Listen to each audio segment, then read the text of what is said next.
oramos para que o Senhor possa mais uma vez, Pai, esclarecer que as nossas mentes elas estejam conectadas ao Senhor, que nós possamos absorver aquilo que o Senhor quer falar conosco e que todos os problemas, Pai, da nossa vida agora, eles fiquem de lado, a gente dê uma pausa para que nós possamos beber da fonte da palavra e entender o que o Senhor quer falar conosco aqui hoje, Pai. Em nome de Jesus, amém e amém. Fica à vontade para sentar no seu lugar.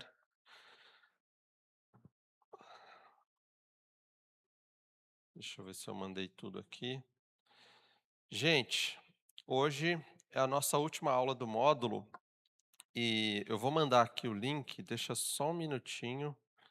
Eu vou mandar o link aqui das perguntas lá no nosso grupo.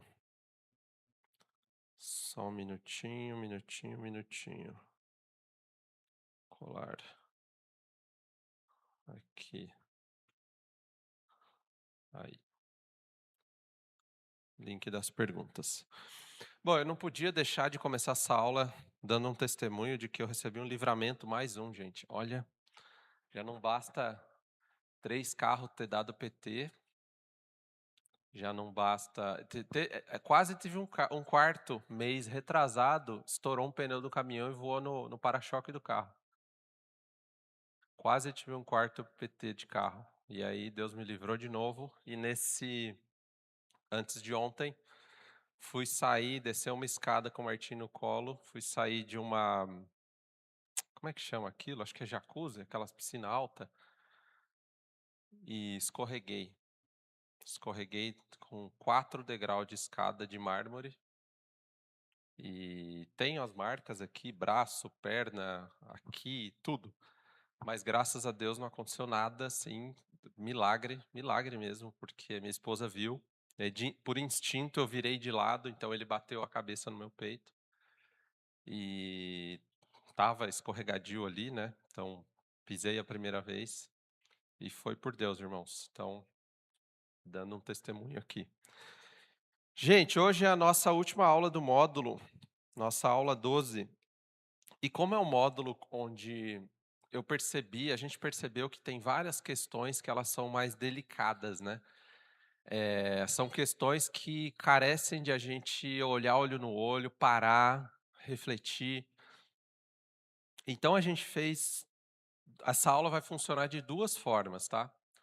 Primeiro, a gente fez um compilado de perguntas que vai aparecer no telão, então a gente vai conversar a partir delas. Mas o objetivo mesmo é que no link aberto que eu mandei para vocês, vocês mandem as perguntas de vocês. Por quê? Eu não lembro quantas perguntas que a gente separou aqui, mas a gente separou talvez umas 10, 15 perguntas, eu não sei. Mas o importante é as perguntas que vocês têm, tá? Então, vocês têm perguntas, o Kennedy vai falar junto comigo, então a gente vai reunir todas as aulas. Eu tentei colher as principais de todas as 11 aulas, e, e aí, assim, eu queria que vocês mandassem lá, tá, gente? Pode mandar, eu sei que às vezes a gente não quer perguntar no microfone e tá tudo bem, às vezes eu não gosto também. Então manda lá no link, tá? A gente lê aqui, tenta entender o que está escrito. Combinado assim? Pode ser? Legal. Eu não recebi o passador aqui, eu não sei se está com alguém. Pedro, está aqui. O passador está aqui. Então vamos lá. Eu acho que esse começo eu vou ter que falar de pé. Aqui são os temas que a gente fez, tá? Então, da primeira à 11ª aula, a gente conseguiu gravar todas e a gente mandou todos os materiais para vocês, todos os PDFs. E lembrando que esse módulo foi baseado no livro, o Ministérios de Misericórdia. Tá? Então, a última aula foi ampliando a visão e vocês têm todo esse acesso. Provavelmente essa semana eu vou atualizar a playlist do YouTube que tem todas as gravações.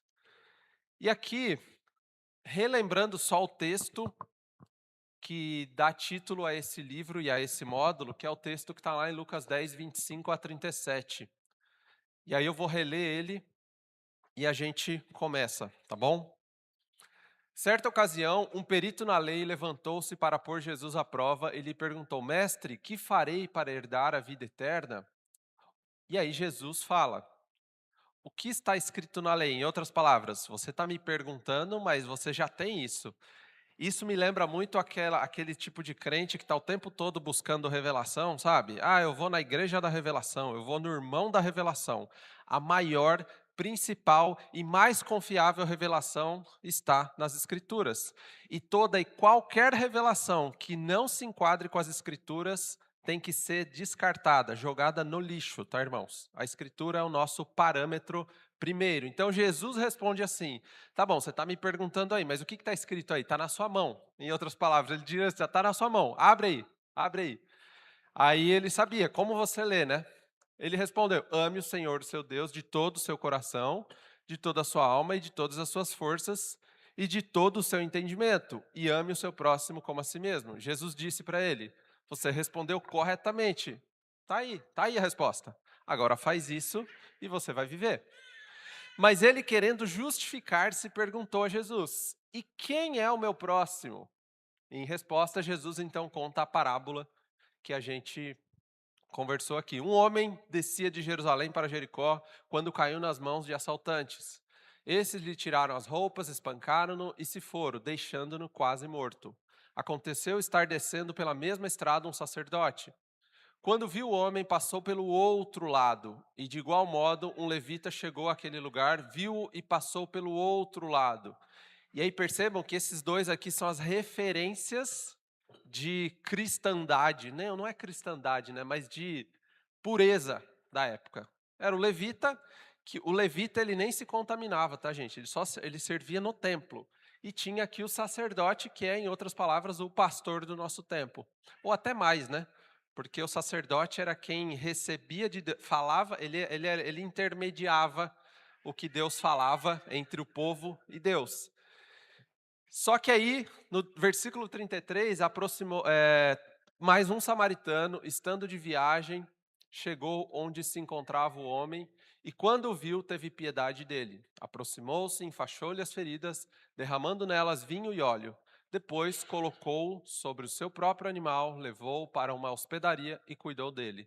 No dia seguinte, deu 2 denários ao hospedeiro e lhe disse: Cuide dele. Quando eu voltar, pagarei todas as despesas que você tiver. Aí Jesus diz: Qual desses 3 você acha que foi o próximo do homem que caiu nas mãos dos assaltantes? E aí respondeu: Aquele que teve misericórdia dele. Respondeu o perito na lei. Jesus lhe disse: Vai e faça o mesmo. É impressionante aqui porque, de cara, irmãos, esse texto para a gente ele pode não parecer, mas ele era uma quebra de paradigma gigantesco na época. Que é Jesus falando assim, ó, você, quem você considera os melhores, quem você acha que é santo, não foi quem socorreu. E aí Jesus está dizendo assim, ó, o bom samaritano, que é, em outras palavras, o cachorro considerado por vocês como cão, é ele quem parou, é ele quem, em outras palavras, fez aquilo que deveria ser feito. Então, esse texto, ele é muito provocativo, né? Então, esse texto dá base para aquilo que a gente conversou, de que... e aí, o Kennedy fala melhor um pouco sobre o desdobramento disso, como é que a gente traduziu isso, né? Deixa eu passar lá, aquele. Esse slide aí, ele mostra bastante e resume, né, o que o bom samaritano fez, e serve para a gente pensar de uma forma mais completa, que a gente deve ver, a gente deve ter atenção aonde a gente está passando, né? O samaritano, ele poderia simplesmente estar passando e ir ligado em outra coisa, mas ele estava atento ao que estava acontecendo na estrada. E pelo fato de estar atento, ele viu alguém em necessidade, né? Nós não sabemos como que era a estrada, enfim, é uma parábola, mas mostra que a gente deve estar realmente atento a tudo, momento, a cada lugar que a gente está, porque é uma oportunidade para isso, né? Então ele viu, teve a atenção e não parou aí, porque do que adianta eu chegar e ver, mas eu não ter compaixão daquela pessoa. Ali foi a motivação. Uma motivação é como se fosse realmente um motor, né? É o que fez ele agir. O que fez ele agir. Ele não agiu por dó, sentiu pena. Porque por vezes a pena faz a gente só olhar, coitado, mas não age em prol. A compaixão é algo que faz a gente realmente agir. E esses traços aí é perfeito daquilo que a gente pode fazer. A gente pega, olha, com compaixão, a gente se aproxima da pessoa, mesmo a pessoa estando suja, caída no chão, doente. Tá, então eu preciso servir as pessoas também com a minha presença. A minha presença também deve servir outras pessoas. Isso vai de diversas maneiras. Seja eu ouvindo, seja eu enfaixando alguma ferida, seja eu dando um conselho, eu orando, mas estando presente, né? Aí depois ele cuidou, ele trouxe esse cuidado médico imediato, que isso daí é importantíssimo, e é o primeiro passo, se for ver, de ação realmente prática em prol da vida das outras pessoas. Ele vai ali, ele trata, e ele usa o vinho e vocês lembram? O vinho e o azeite. Talvez uma forma antisséptica e o outro também como fosse um bálsamo ali, para dar uma anestesia, mas para cuidar, para trazer aquele cuidado para aquele homem. E aí depois não já estava legal, não estava? Tipo, você chega, você presta, você cuida, você enfaixa, tá bom, já fiz a minha parte. Não, ele pega o homem, coloca no próprio animal dele. Ali tem um exemplo do que poderia ser feito, mas talvez ele ficou, o bom samaritano, ele estava a pé, talvez, e o homem em cima do seu animal, né? E ele levando o homem. Então, perceba que a misericórdia, ela tem atos práticos, ela não para aonde que a gente acha que tá legal. Porque misericórdia é a gente sanar necessidades que as pessoas estão sentindo com atos práticos. E isso diz respeito não àquilo que eu acho que é bom para a pessoa, mas se a pessoa está sofrendo, por exemplo, está com fome, eu sei que o problema daquela pessoa vai muito além daquilo, mas a pessoa está sentindo fome. A misericórdia faz eu, além de levar para o lado espiritual, que é a necessidade realmente, faz eu também ir para esse lado que a pessoa está sentindo. É sede, é fome, é dor. Eu também fazer para curar isso, né? Então, colocou no seu animal, levou lá, a agenda do samaritano foi totalmente comprometida por conta do seu coração, motivado pela compaixão e a misericórdia. Ele estava em viagem, parou tudo, prestou cuidado, colocou no seu animal, levou para a hospedaria e ele ficou na hospedaria também. Ele ficou, e no outro dia ele conversou com o dono da hospedaria e falou: Ó, eu estou indo, mas está aqui dinheiro e se precisar de mais eu pago depois. É em busca de uma. Não basta eu cuidar da ferida da pessoa, mas eu cuidar realmente para que a pessoa esteja íntegra. A misericórdia faz isso. Vai até a pessoa estar bem realmente. Muito bom, muito bom. Gente, acho que só recapitulando para quem chegou depois, tá? A gente vai fazer uma aula de perguntas e respostas. A gente trouxe várias perguntas já no slide, mas eu vi que já começaram a chegar perguntas no link. E aí a gente vai conversando a partir delas, tá? A ideia é a gente não ter um módulo que fale de coisas muito distantes dasquelas das quais a gente tem contato. Então a gente quer aproximar as verdades bíblicas e o que a gente conversou com o que vocês vivem no dia a dia. Combinado? Bom, vamos lá. E repito o que eu sempre falo, tá? Se eu não tiver certeza e eu não souber, tá tudo bem, depois eu mando no grupo, ok? Primeira pergunta que chegou aqui tá assim, ó: se o objetivo da ajuda é o evangelho, ajudar uma ONG secular não perde esse objetivo? Apenas deixando para terceiros a sua responsabilidade? Muito boa pergunta, né? Muito boa. Se a gente acredita que ajudar é um meio para a fé e tal, Eu diria 2 coisas sobre isso, tá, gente. Primeiro, começando pela parte final, né, apenas deixando para terceiros a sua responsabilidade. Se você está apenas deixando para terceiros a sua responsabilidade, sim, está errado. Então você está só terceirizando, em outras palavras, eu não quero sujar as minhas mãos, não é? Eu só vou colocar dinheiro. Eu tive esse pensamento há algum tempo. Eu lembro que eu estava tão ocupado que eu comecei, na época de pandemia, só mandar o dinheiro para as pessoas de cestas básicas. E aí eu lembro que eu tive esse insight do tipo: "Poxa, mas quando eu fui, Deus falou muito comigo". Eu entrei na casa da pessoa, eu ouvi, eu permiti, entre aspas aqui, né, como bom samaritano, eu permiti sujar as minhas mãos de sangue. Então, geralmente, o que a gente quer é que a gente quer deixar do lado de fora sempre, sabe. A gente não quer: "Ah, eu não quero me envolver muito", né. Então, sobre essa pergunta aqui, se o ponto for apenas deixando para terceiro sua responsabilidades, sim, eu acho que, você está deixando do lado de fora da sua vida. Sabe aquela história da dicotomia? Eu tenho 2 tipos de vida, é a minha vida que ninguém mexe e a vida que eu dou o dinheiro para as pessoas.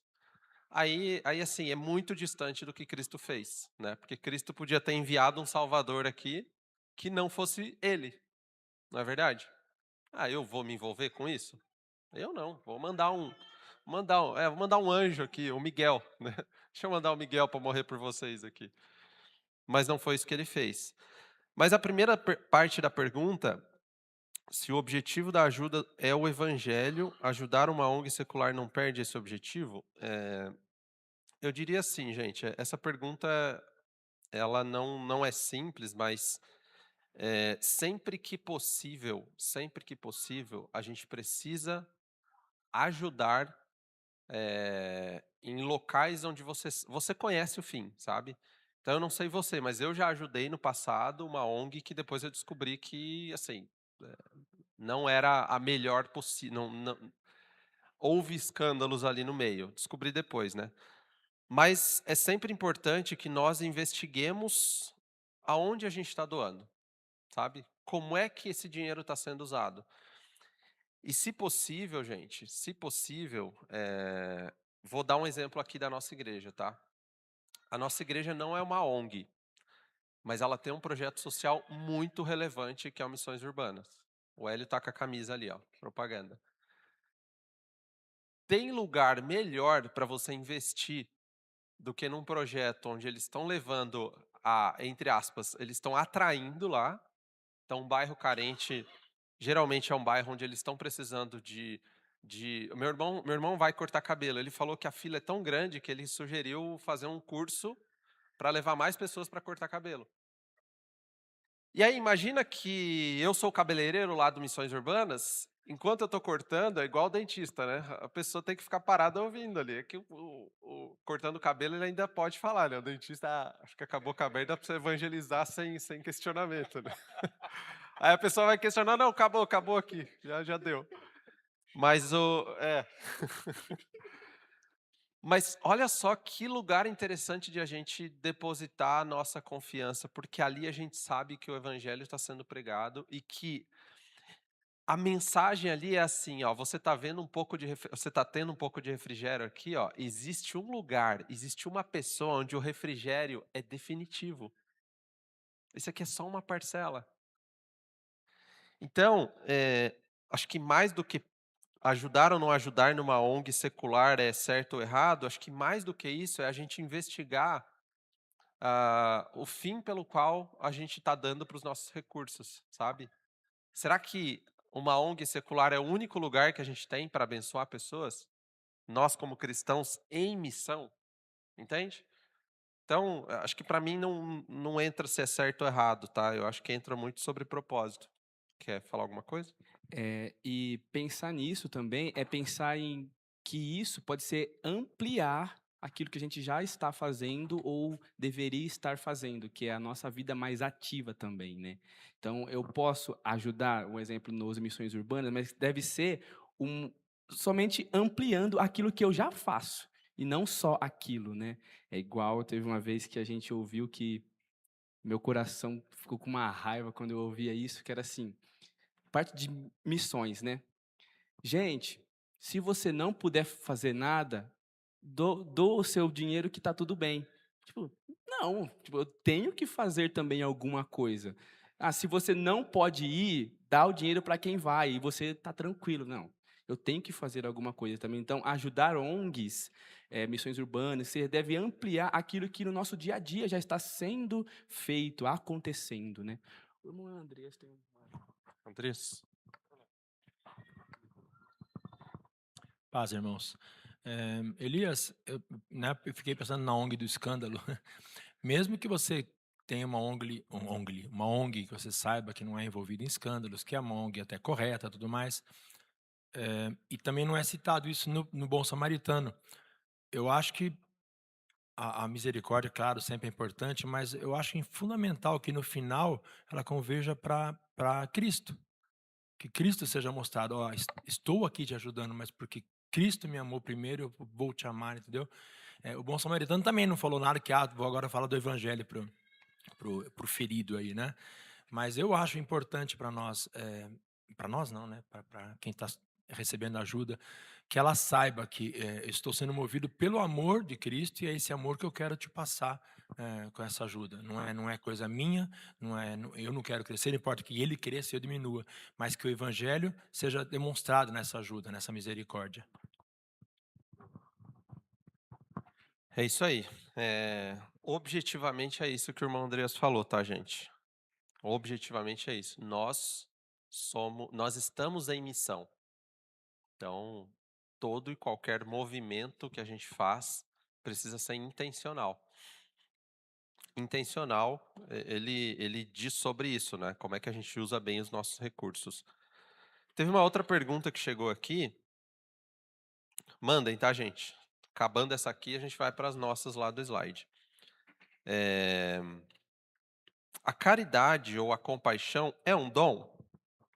Por que certas pessoas fazem com tanta facilidade e naturalidade? Muito boa pergunta, gente. A caridade e a compaixão é um dom? Sim, tá? A ajuda e o serviço é citado na Bíblia como dom espiritual, mas isso não isenta os demais cristãos de exercerem misericórdia e a prática do amor. Por que que é um dom, né? A Bíblia fala sobre diversos dons, né? Então, o corpo ele é dividido por diversas. O corpo, a Bíblia fala, acho que é em Efésios, né? Se todo o corpo for mão, se todo o corpo for pé, se todo o corpo for, como é que ele vai funcionar bem? Então existem pessoas que sim, têm mais facilidade. E eu diria que tem dois tipos de pessoas, tá, gente, que têm mais facilidade com a caridade e com a compaixão. Primeiro são pessoas que têm o dom, e segundo são pessoas que já precisaram, pessoas que já passaram fome, pessoas que já passaram necessidade. Essas duas pessoas geralmente são mais compelidas à compaixão. Só que, de novo, isso não isenta de que esse é o papel de 100% dos cristãos. E eu explico por quê.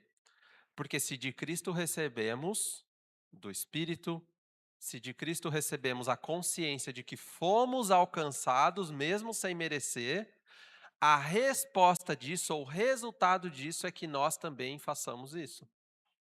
E às vezes precisa ser mais intencional do que natural, tá? Então eu não posso dizer assim, eu tenho o dom da palavra, eu vou ficar só na palavra. Eu tenho o dom de dar aula na EBD. O dom de fazer caridade é do pastor Eli. Isso está errado.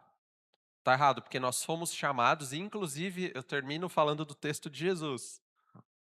Quando ele movimenta para a direita e para a esquerda. Vocês lembram desse texto? Acho que é Mateus 24, não tenho certeza. Vinde benditos de meu Pai, porque eu tive fome e vocês me deram de comer, eu tive sede e vocês me deram de beber. Eu estava nu, vocês me vestiram, eu estava preso, vocês me visitaram. Eu estava perdido, vocês me acharam. Ele não fala assim, eu estava sem conhecimento e vocês me deram aula na EBD. Ele fala isso? Não fala. Porque o prático tem a ver com gente, com tato.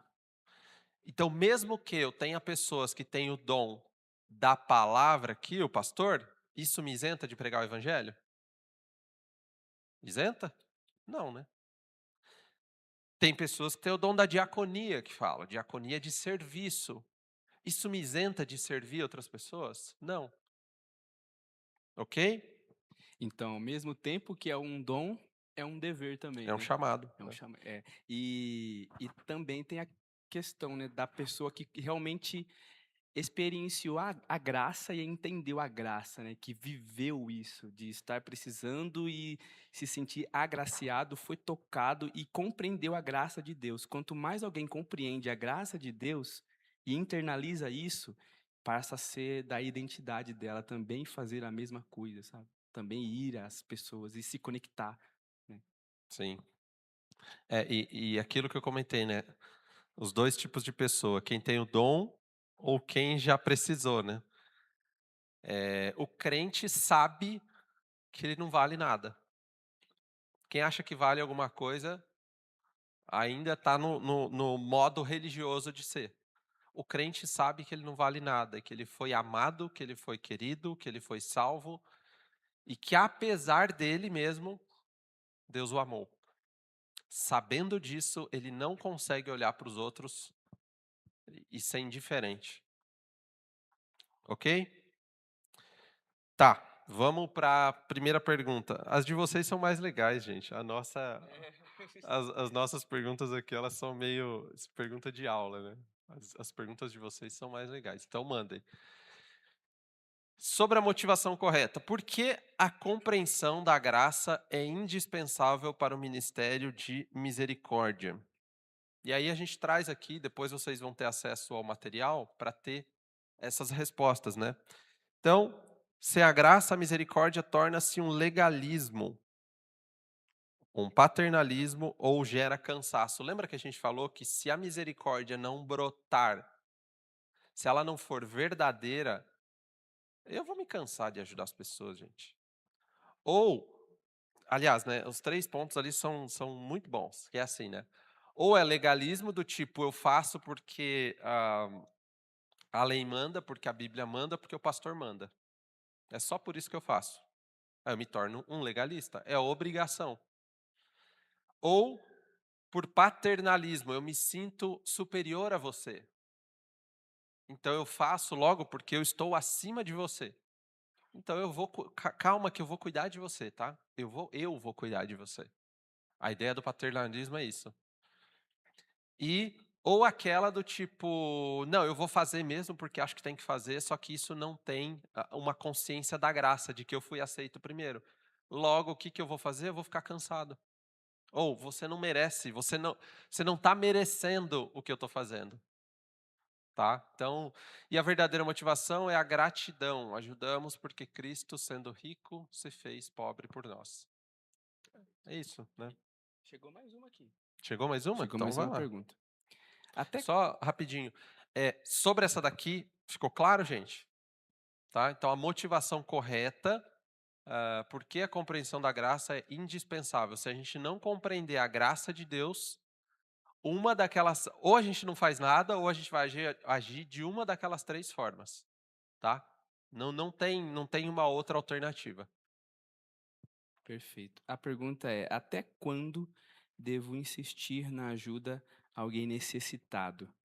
O Tim Keller ele coloca algo que nós até falamos na aula, que é: o que deve limitar a misericórdia é a própria misericórdia. Como assim? Misericórdia busca a transformação das pessoas. Que as pessoas ela deixem aquela realidade e ela seja transformada, ela cria uma independência. É isso, certo? Então, se a minha ajuda não está indo ao encontro a isso, se a minha ajuda está reforçando um comportamento talvez de pecado, preguiçoso, se a minha ajuda está fazendo com que talvez alguma rebeldia contra Deus está sendo reforçado, ou que as pessoas não querem transformação de vida, aí eu devo parar. É igual naquela situação nós colocamos do pastor. Lembra que um homem embriagado chegou, pediu ajuda pro pastor pedindo dinheiro, porque ele estava com fome.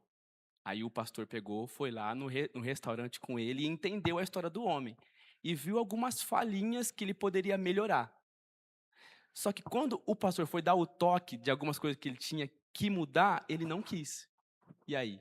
Vai continuar insistindo? Não, porque a própria pessoa não quer. E talvez o querer ajudar só reforce algo, um pecado.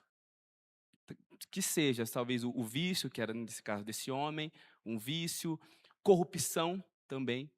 O ato de eu querer ajudar alguém, eu posso estar reforçando uma corrupção, ou um outro preguiça, que seja. Então, a misericórdia deve limitar a própria misericórdia, porque tem ajuda que não é mais misericórdia, é só um assistencialismo, por vezes. Tá? Então,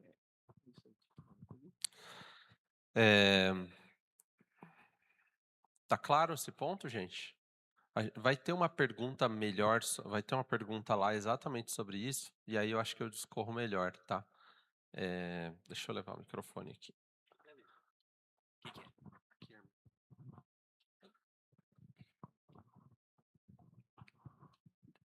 Paz do Senhor, igreja. É o seguinte, desde o começo, estamos falando sobre a graça, sobre a misericórdia, sobre o que nós devemos que fazer, certo? Fora dos nossos lares, fora para o mundo. Agora eu pergunto, se vocês puderem me responder essa frase. Se por um acaso, não vou falar eu não quero, uma pessoa está ajudando outra pessoa da família. Você faz de tudo por essa família. Mas essa família não dá valor, essa pessoa. Não dá valor. Te humilha, critica, que acha que ela é a dona da cocada, não vem para a igreja, não quer saber de Jesus. E agora? Nós vamos deixar ela pisar, massacrar em nossas vidas? Nós queremos fazer de tudo por essa pessoa. Mas essa pessoa acha que ela que é a dona de tudo. Amém? Eu não vou falar quem é. Mas é isso que eu estou tendo no meu coração e a resposta do irmão. A resposta não, a pergunta. E a resposta que você está falando aí. Sobre, né, a pessoa, nós ajudar as pessoas. Amém. Nós devemos que ajudar mesmo. Mas se a pessoa não quer ajuda, se a pessoa espinhezinha a gente, se as pessoas humilham a gente, acha que ela é dona de tudo. Até quando nós vamos pisar, nós vamos, como é que diz o ditado do mundo fala? Vamos dar ponta em faca, como é que fala aí, meu irmão? Certo? murro em ponta de faca. Eita, exato. Então, eu quero saber, Sim. será que eu estou pecando? Será que nós estamos pecando se uma pessoa não quer ajuda? Que nem uma pessoa. Eu mandei ela embora, ela foi embora, ficou sofrendo, certo? Mas eu fiquei desesperada, ela voltou para minha casa. Tá. Agora, será que ela vai mudar? Não vem para a igreja. Entendi. Então, é isso que eu fico preocupada, amém? Sempre quando envolve pontos familiares, gente, é até mais delicado, né? Assim, não tem como a gente dar a resposta certa aqui sem conhecer o contexto. Mas eu diria que, assim, em sendo uma situação familiar, é muito particular de cada um entender até o ponto que você vai ajudar. Porque aí depois você tem uma ligação muito profunda com a pessoa. E aí você fala assim, o professor da EBD falou que eu tenho que parar de ajudar. Aí a pessoa, acontece alguma coisa com ela, você fica com remorso, né? Então, a gente tem que ter muito cuidado na questão familiar. O que eu diria, né? Eu diria que a gente, familiar agora, tá? A gente tem que entender que as nossas famílias, e até hoje, né, Hélio, a gente começa uma série sobre famílias, né? Então, vai ser um mês maravilhoso aqui na nossa igreja, uma série de mensagens.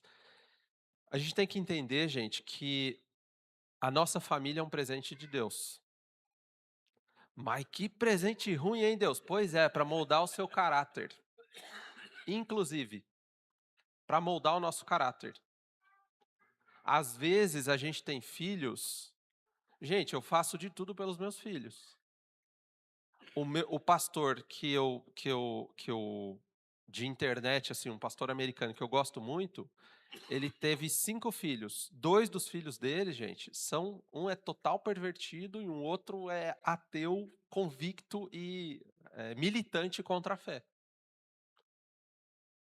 Gente, tem coisas na nossa família que não são explicadas pelas práticas do que eu fiz e do que eu não fiz. Às vezes são coisas que Deus vai usar aquele mal para moldar o nosso caráter. Então, quando é família, a gente tem que entender quais são os limites que eu quero instaurar na ajuda à minha família. Então, já aconteceu, por exemplo, de eu estabelecer limites de a pessoa precisar de 10x e eu falar, não, até 2x eu te ajudo, porque eu sei que 2x é o tanto que você precisa para se estabelecer.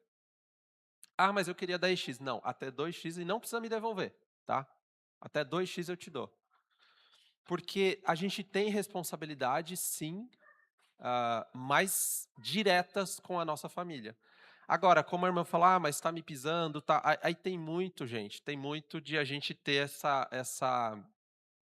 talvez buscar um aconselhamento dos nossos pastores, mas tem muito de a gente estabelecer limites, sabe? Então, ó, até aqui eu aceito que você vá, daqui para frente não. E quando é família, eu não ajudo só se a pessoa vir na igreja. Aliás, em nenhum contexto, né? O que o Kennedy explicou é a continuidade da ajuda, tá? É a perpetuação dessa ajuda. Então a pessoa não está querendo se ajeitar na vida, assim, não sou eu que vou te financiar a sua perdição. Eu não vou te dar passagem sua para o inferno, em outras palavras, entendeu? Mas família tem um contexto distinto, tá, gente? Porque envolve sentimento. Eu lembro muito bem assim de quando a minha avózinha, ela estava num estado assim muito difícil de lidar. A gente vai abandonar a minha avó? Quando eu falo difícil, é muito difícil. Vou abandonar? Não vou, é minha família. Aí, de que forma que Deus vai me ensinar sobre paciência, sobre longanimidade? Aí a gente vai para o fruto do Espírito. Paciência, longanimidade, bondade, mansidão. Olha, gente, às vezes é difícil ser manso na família, né? Eu sei, gente. Então, é por isso que se chama prova, se chama presente. Esse é um presente para você. Né? Então, não é de grego não, tá, gente? É um presente para que o seu caráter seja moldado à semelhança do caráter de Cristo. Se fosse tudo florzinha, já pensou? Ia ser uma beleza, né? Mas essa pergunta é difícil mesmo, tá, irmã? Porque envolve sentimentos, envolve muita oração, envolve muita intercessão, mas não significa que a gente não tenha que estabelecer limites. Limites de relação, limites de ajuda. E às vezes, gente, o Kennedy falou uma coisa aqui que uma vez eu aprendi. Às vezes, você ir lá e ajudar é até pior. Às vezes a pessoa tem que enxergar o lugar onde ela está, não por orgulho seu, tá? Agora você vai ver. Não, não é assim, né? É muito sobre a gente ter maturidade, tá? Essa pergunta é complexa mesmo. Pode falar, Débora. Sobre pais, né? Tem mães principalmente, na intenção de proteger, financiar os filhos, acabam negligenciando e com esse papel de amor, de misericórdia, acaba impedindo que o filho desenvolva. A gente conhece muitos casos assim, né? E a mãe não consegue falar não, e acaba que isso não molda o caráter, não desenvolve, não amadurece, principalmente em caso de homens. É um dos exemplos que a gente tem que pôr limite, apesar de querer fazer. Tem uma pregação do Luciano Subirá, que ele conta que o filho dele foi fazer uma faculdade nos Estados Unidos e tal, e ele dava mesada, e ele falava, ó, esse valor aqui tem que durar o mês inteiro, até a próxima mesada. E ele falou que por umas 3 vezes o dinheiro acabou muito antes, e ele não deu. Aí teve um dia que o menino ligou e falou, pai, eu tô com fome, não tenho o que comer. Ele falou, vai exercer sua fé, vai orar. Eu falei que o dinheiro não podia acabar antes disso. E aí, por fim, o menino orou, foi numa padaria e Deus tocou em alguém para fazer uma compra para ele. E aí depois ele contou o testemunho, e foi o que o Luciano falou. Às vezes é só você permitindo o seu filho passar por uma prova para ele aprender a exercer a fé. E aí, depois de um tempão que eles contaram para a mãe ficou toda apavorada, tal, não acredito que você fez isso com o nosso filho. Mas o filho hoje agradece, que é o Israel Subirá. Muito bom, muito bom. Isso é muito legal que a Débora falou, gente, porque a Bíblia diz que a prova da nossa fé produz perseverança e um caráter aprovado. E aí, esse sentimento de mãe, né, de extrema proteção, de não vai sofrer, de a pessoa não experiencia, ela não experimenta a falta e a necessidade de ter que buscar a Deus, sabe? É muito legal. A hora que, antes de você começar a falar, eu lembrei desse caso. E é muito impressionante, né? Porque isso fez com que o filho dele tivesse a sua própria experiência. É aquela história, né? Não é mais o Deus do meu pai, agora é o meu Deus. Então, dentro da família tem limites. O limite era aquela ajuda. Ah, você usou errado, agora vai jejuar, meu filho. Mas eu não me preparei para jejuar, então. No próximo mês, provavelmente você vai se preparar melhor, né? Então, percebe que no contexto familiar tem essa responsabilização, mas não significa que não tenha os limites, tá certo? Boa. Chegou mais aí? Não? Não? Então vamos seguir aqui. Deixa eu só ver que hora que é. Nossa, gente! Eu trouxe 15 perguntas, a gente falou de 2. Mas isso é bom, quer dizer que a gente está falando de outras, né? Pergunta aqui: avareza versus prudência. Como diferenciar o ato de guardar recursos por prudência do acúmulo egoísta? Eu lembro que teve uma pessoa que me procurou depois dessa aula que o Kennedy deu, falando: pô, eu queria aula de novo, tal, porque eu tenho muito essa questão, né? Como que eu diferencio guardar dinheiro para minha família por prudência, que a Bíblia fala, né? Ou acumular por avareza, né? Isso aqui é muito interessante. Aí deixa eu abrir a resposta aqui. A diferença reside na motivação do coração.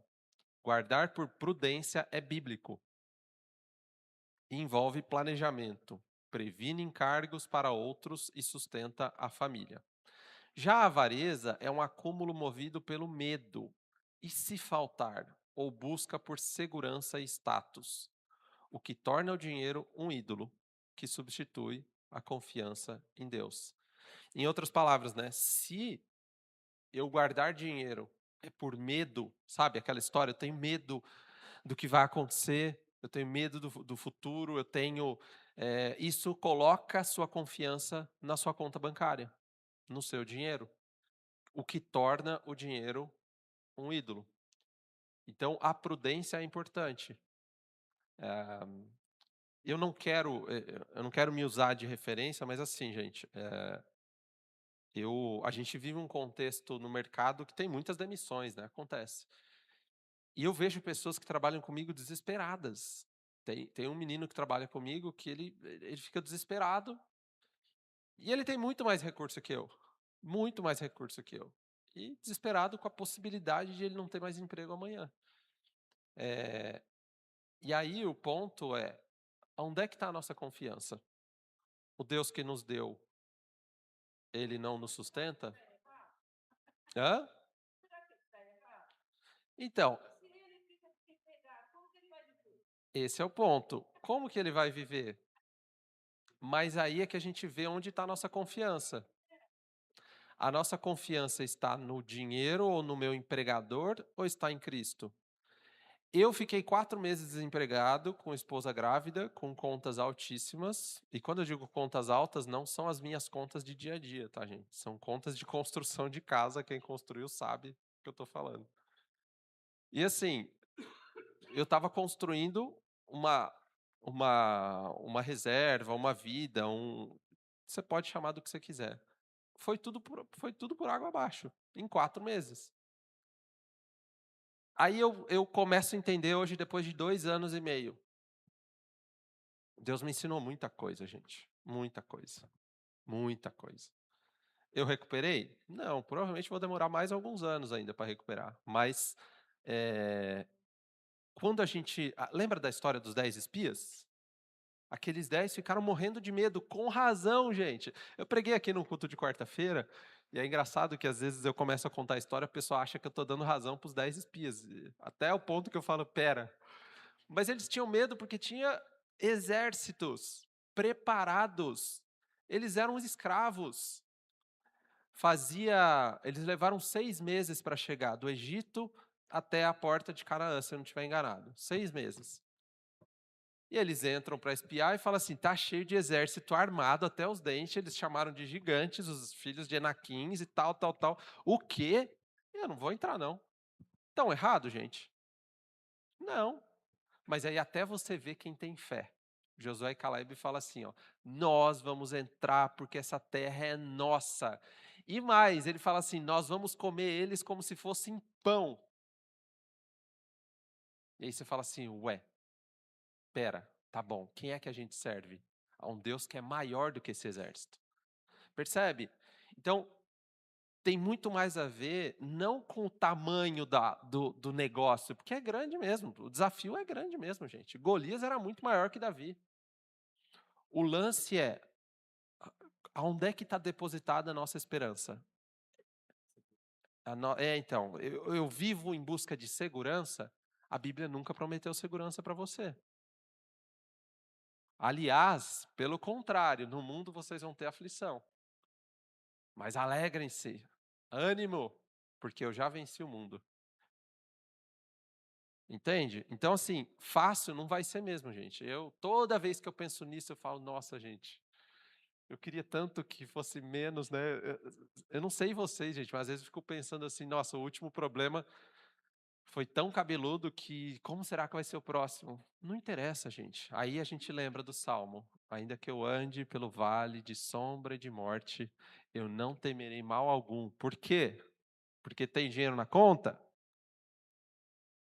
Porque o Senhor está comigo. Então tem mais a ver com a nossa esperança. E se tiver que morrer, que morra, gente. Morrer para o cristão é lucro. Deus fala bastante, né, na Bíblia, não temas. Mas por quê? Porque tem motivo para temer. Quando passares pelo fogo, então eu vou passar no fogo, como que eu não vou temer? Eu vou passar pela água, como que eu não vou? Então tem motivo para temer, né? Assim como os anjos que apareciam, não temas. Mas então um ser desse tamanho na minha frente, como que eu não vou temer? Então tem motivo para ter medo, sim. É que aí vai, né? A fé, realmente, né? Como o Elias falou. As mesmas pessoas viram os mesmos exércitos, os mesmos gigantes, a mesma terra, só que a fé faz você ir um pouquinho mais além, mesmo tendo motivos para temer, né? É isso. Próxima. Vamos ver se a gente consegue. Generosidade e justiça. De que forma ser um administrador de Deus muda a visão sobre a caridade? Isso aqui é muito legal, gente, essa resposta. No Evangelho, não somos donos, mas mordomos dos recursos que Deus nos confiou. Portanto, doar não é perder algo seu. Sabe aquela história de doei meu salário que eu trabalhei, o que é isso? Portanto, doar não é perder algo seu, mas administrar para o verdadeiro dono.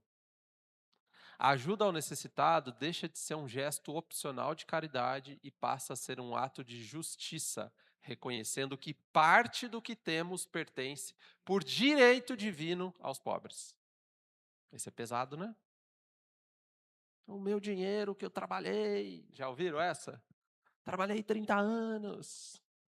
Quem é você? Essa abordagem da mordomia cristã tira toda a justiça própria. Sabe? Tira toda a justiça própria. Então, quando a gente fala de 10% na igreja, por exemplo, irmãos, 10% é pedagógico. O que significa isso? 10% é uma forma de a gente, de forma pedagógica, aprender que esses recursos nós só os temos, primeiro, você só respira porque Deus quer que você continue respirando. Segundo, você só tem trabalho porque Deus te deu um trabalho. Você só tem saúde porque Ele te deu saúde. E para quê? Em última análise, para a gente devolver em adoração. E aí a gente responde, o meu dinheiro? E eu não estou falando aqui para vocês fazer loucura, não, gente. A gente tem uma pergunta aqui sobre responsabilidade e equilíbrio, né? Que é a aula que o Kennedy deu. Mas se a gente não tiver a consciência de que nós somos mordomos, a gente vai achar o tempo todo que é o rei da cocada preta. E não é. O dia que o Senhor tirar... Eu lembro de um amigo meu, gente, que ele não era dizimista, e tipo assim, ele sempre tinha esse discurso, né? E eu lembro quando ele ficou desempregado um tempão. Fez campanha de oração, falou que ia doar o primeiro salário e tal. E fez mesmo, tá? Mas às vezes a gente precisa disso. Ah, por que a prova vem?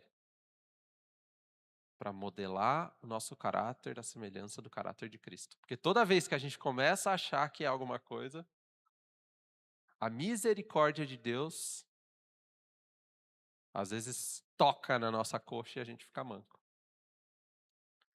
Então essa questão da mordomia é importante, tá, gente?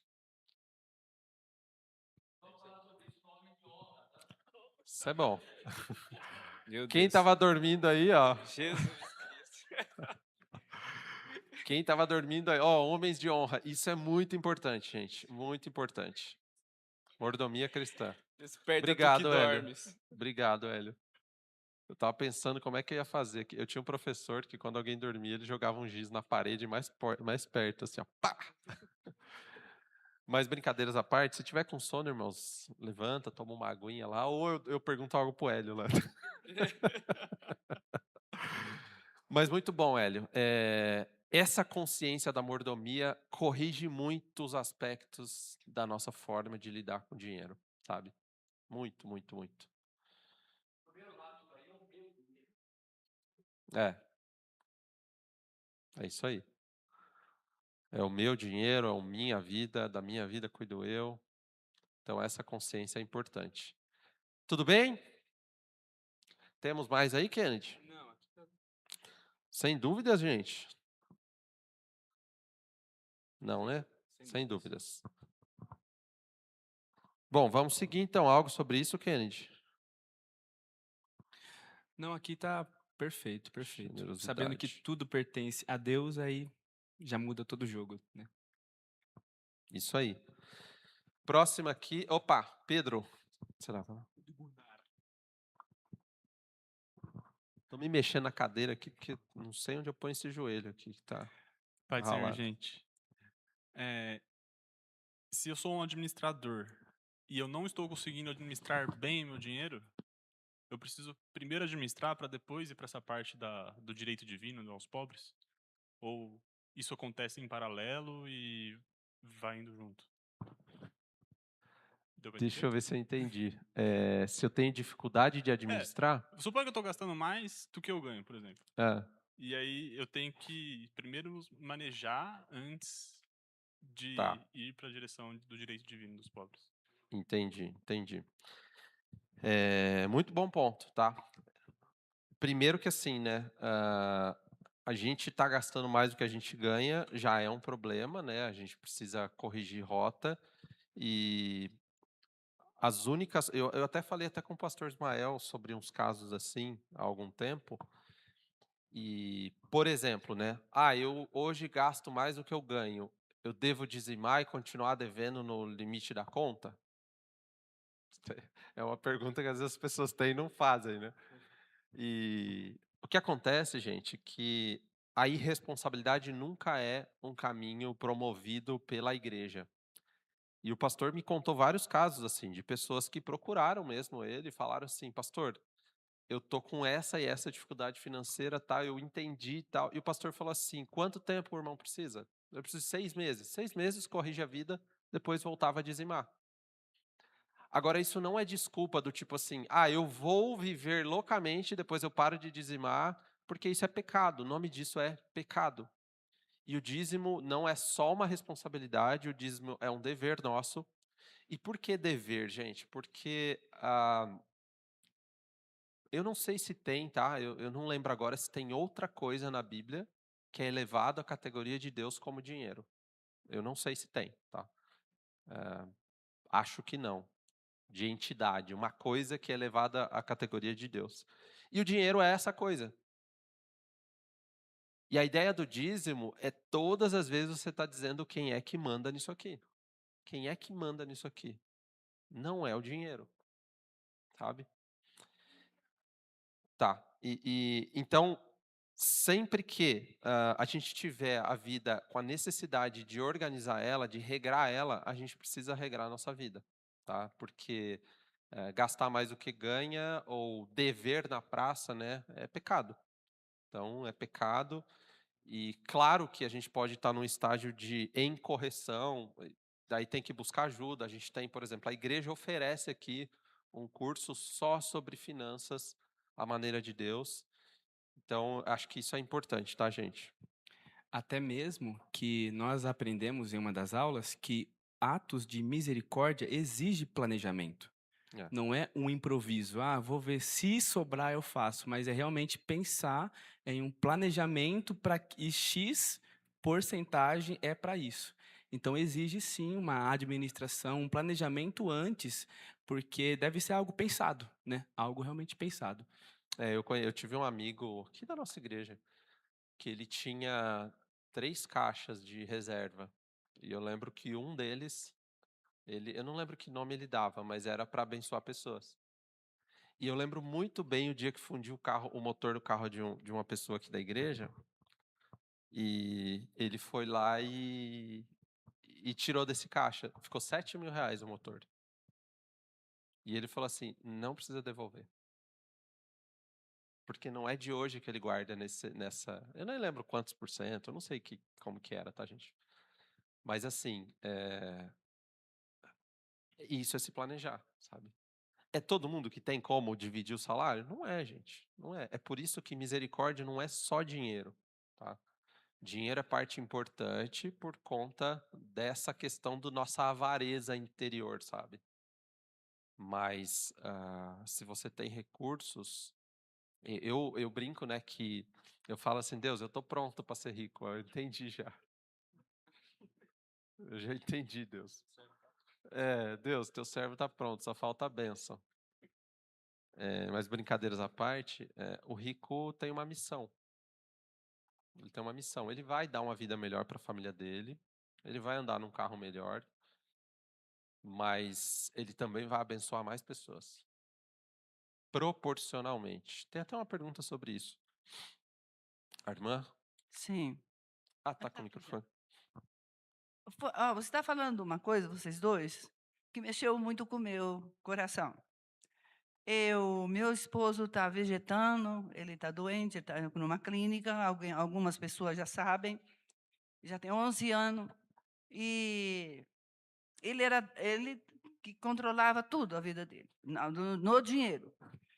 E eu não morava aqui, eu morava em Andradina, vim para cá por causa dele. Então, o que acontece? Eu que recebo o pagamento dele, eu que mexo com a finança, tudo, pago as contas, pago a estadia dele, compro medicamento para ele, tudo. Só que eu nunca paguei o dízimo. Não sei se vocês dois vão poder me explicar para mim, a partir de hoje, eu começar a fazer isso. Eu não dou o dízimo. Eu falo, minha filha fala, mãe, você tem que dar o dízimo. Eu falo, meu dinheiro não é meu, é do meu marido. Será que eu tenho que dar o dízimo? Por causa que eu ministro o dinheiro dele? É como se fosse, o dinheiro é meu, né? Vou lá no banco, tiro o dinheiro, pago as contas, papapá. Mas aí eu fico, eu não vou não, porque o dinheiro é do meu marido. Será que eu preciso pagar o dízimo? Eu estou pecando com Deus? Amém? Eu só vou responder assim: tudo que é dele é seu. Vocês são um só, tá? Então.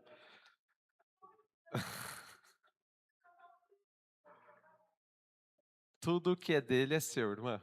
Então, considere-se dona de tudo que seu marido tem. Tá bom? Respondeu? Amém. Amém. Glória a Deus. Glória a Deus, irmã.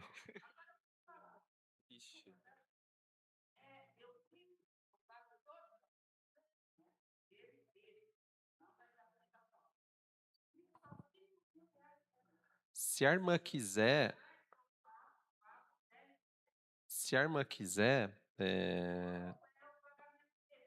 tá, se a irmã quiser, a gente pode falar no particular disso, tá? Sem problema. Deus abençoe. Legal. Eu falei dessa? Já falei, né? Falou. Tá. Seguindo aqui, é mais por questão de privacidade mesmo, tá, irmã? Então, não falar, a gente falar em particular. Prioridades e limites. Como equilibrar o sustento da família com a ajuda ao próximo? Olha, essa aqui foi a que ventilou aqui, né? Então, vamos lá. Resposta. O equilíbrio é alcançado através da responsabilidade e do discernimento do chamado. Sustentar a família é mandamento. E negligenciar o lar para parecer generoso fora do lar é uma distorção. Contudo, o cuidado com a família não deve ser desculpa para o acúmulo indefinido.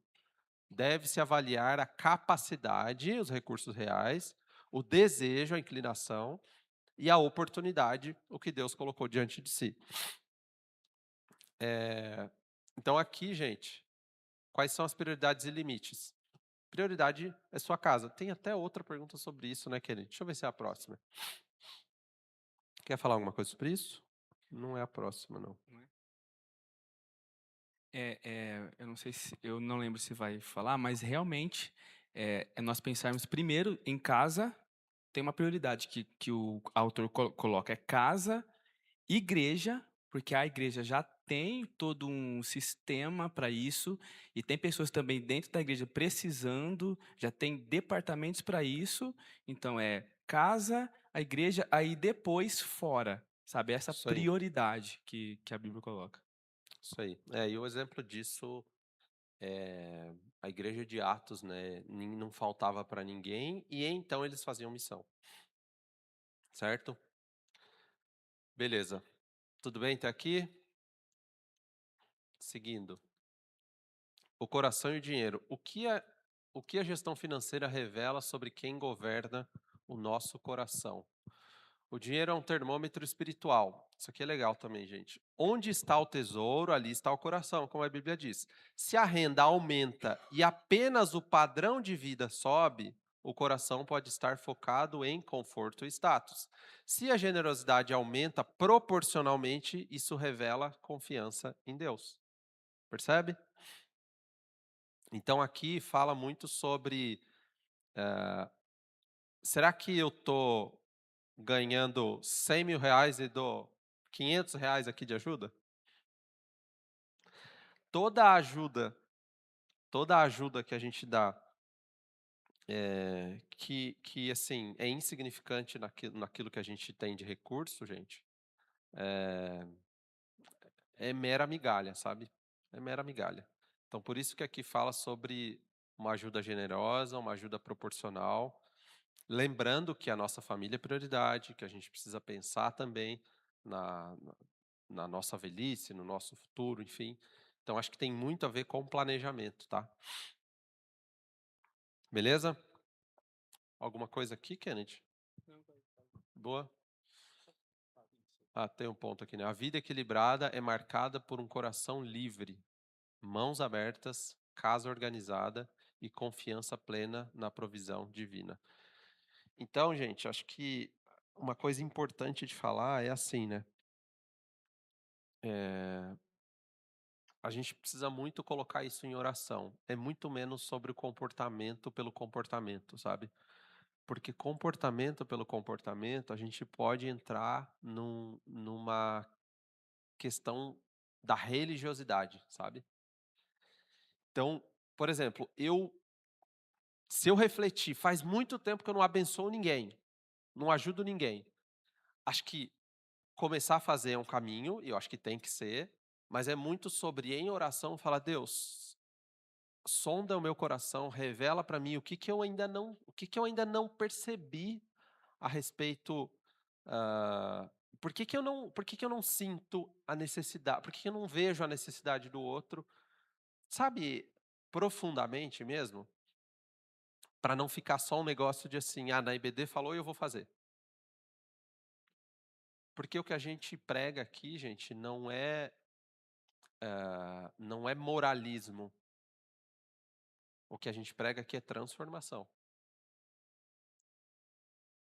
Então, se não houver transformação do coração, eu vou me cansar de fazer o que disseram que eu tenho que fazer. E a hora que eu cansar, eu vou fazer o quê? Parar. Então, eu tenho que entender o propósito, eu tenho que fazer isso em oração, porque eu tenho um pastor que eu ouvia que ele falava assim, não, eu vou deixar essa para depois. Assim é longe demais. Deixa eu ir para o próximo aqui. Opa, aqui. Palavras e obras. Lê essa daí, Kennedy. Qual a relação entre a pregação do evangelho e a ação social? Vocês lembram daquela aula que nós falamos? É igual uma bicicleta, que tem duas rodas, tem dois pneus ali, que um é inseparável do outro. É diferente, são distintos, mas são inseparáveis. Isso é as obras e as palavras. Vai ter momentos que eu vou só conseguir fazer obras. Outros eu vou só conseguir falar, mas um deve andar junto com o outro. Qual que é melhor, a asa direita ou a asa esquerda do avião? Ambas. Então, isso aqui precisa estar muito bem definido, porque por vezes a gente vai naquele pensamento, eu não quero ser visto. E a gente só faz obra, eu vou ali, faço e não falo nada. Sabendo que as obras, elas revelam, realmente elas tocam, mas o que vai na necessidade do ser humano de verdade é a pregação do evangelho. Que vai lá no âmago, no núcleo realmente. É igual daquele círculo que nós fizemos, lembra? Que o núcleo, o maior problema é a distância entre nós de Deus. E é só o evangelho que vai ali no meio. Mas eu preciso também ter obras e palavras juntos se for necessário, tá? Então, ignorar um dos dois é viver um evangelho incompleto. Ou seja, não é um evangelho de verdade, né? Isso aí. Boa. Vamos para a última, então. Eu vi aqui que a última é justamente aquela. É aquela? Como agir para transformar a cidade sem cair no ativismo político? Nossa última. Tá. Gente, no material vai estar tudo escrito aqui, mas eu vou liberar. Nossa, esse ficou bem pequeno mesmo. Mas deixa eu falar aqui, né? Como agir para transformar a cidade sem cair no ativismo político? Tem alguns pontos aqui que a gente colocou, que primeiro, o ativismo político cego, ele revela dois grandes problemas. Tá? Primeiro, uma falta de discernimento que ignora que a injustiça e os problemas sociais têm raízes muito mais profundas. O que eu quero dizer com isso, gente? Sempre que um crente se envolve em ativismo político, ele está perdendo o foco pelo qual ele deveria agir. Por quê? Se você pegar movimentos de direita e de esquerda, eles reivindicam ambos que eles têm princípios cristãos. E tem mesmo. Se você pegar em um contexto social e em um outro contexto da família, por exemplo. Mas nenhum dos dois movimentos são parâmetros para a gente entregar a nossa confiança. Então, quando a gente fala sobre ativismo político, esse é um ponto importante, a gente deve falar sobre isso ao longo do ano ainda, mas a gente não pode cair na falsa esperança de que existe um movimento político que vai melhorar o nosso mundo. Você tem dúvida sobre isso, irmão? Abre em Apocalipse. Vai dar ruim. Quem vence é a igreja. Então, vender a minha esperança, vender a minha, sabe, aquela história de, eu vou brigar por esse movimento político. Não faça isso, meu irmão. Agora, tem um ponto importante que a gente colocou ali. Isso quer dizer que o cristão não deve se envolver em política? É isso? Não, não é isso que quer dizer. De forma alguma, nós temos de nos envolver, mas com o foco e a atitude correta, tá? Ah, nós deveríamos preparar pessoas para ser parte do contexto político. Da mesma forma que a gente quer que a gente tenha bons médicos, bons engenheiros, a gente precisa ter pessoas em todos os âmbitos da sociedade e na política também. O problema é quando o crente desvia o foco. E aí parece que eu estou falando de uma coisa muito distante, né, gente? Eu vou falar como é fácil desviar o foco. É quando você briga com alguém por causa de opções políticas, por causa de time de futebol. Sendo que o que nos une é maior do que o que nos divide. E tanto faz se você vota para A ou para B, gente. A pergunta que eu faço para você é: qual é o parâmetro das suas ações? Qual é o parâmetro das suas decisões? Quais são os princípios que regem a sua forma de viver como cidadão? Eu não me interessa em quem você vota. Agora, tem a questão das leis, que é importante, que a gente colocou ali, depois você lê, tá? Nós precisamos buscar leis, não lei para a igreja, porque Jesus nunca mandou a gente dominar pelo poder. Se vocês acharem na Bíblia em algum lugar assim, ó, dominem pelo poder, eu acho que eu estou lendo a Bíblia errada. Porque ele manda a gente ser discípulo dele, e vocês sabem como foi que ele fez, né? A questão aqui muito é, sim, a gente deve lutar por leis melhores, inclusive protegendo as nossas crianças. E aí o ponto é o legislativo. Como é que a gente tem melhores deputados, melhores senadores? Como é que a gente se organiza não para a igreja dominar e ter regras da igreja? Eu não quero que as crianças... Gente, isso aqui é importante, tá? Nós não deveríamos querer que a nossa fé fosse empurrada para as pessoas que não creem. Porque isso gera o efeito oposto. Ter um presidente cristão é bom? Depende. Constantino era cristão também. Vai facilitar a pregação do evangelho ou dificultar? Percebe?